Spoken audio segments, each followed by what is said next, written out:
Bonjour à tous, voici le condensé du mercredi 22 juillet 2020.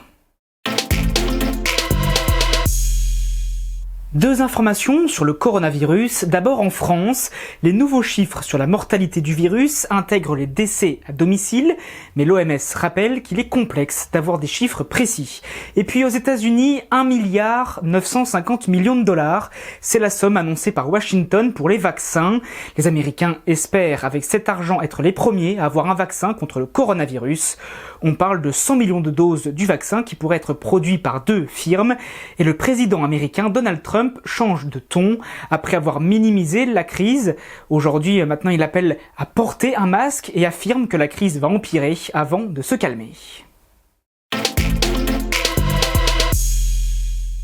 Et finalement, Delphine Ernotte reste présidente de France Télévisions. L'annonce a été faite cet après-midi par le Conseil supérieur de l'audiovisuel. Cette reconduction est une première dans l'histoire du groupe audiovisuel public.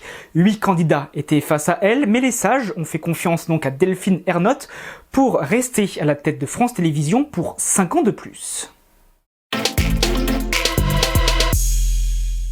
C'est une journée angoissante qu'ont vécu les habitants de l'Alaska aujourd'hui.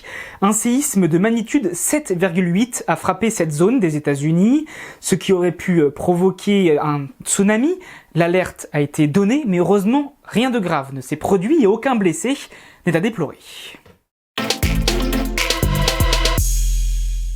Kylian Mbappé, le joueur de football français du Paris Saint-Germain, sera la grande star du jeu FIFA 20. 2 jaquettes du jeu vidéo ont été présentées, le sportif de 21 ans est mis très largement en avant, il est même le seul à être présent. Le jeu numéro 1 sur le secteur est prévu pour le 6 octobre 2020.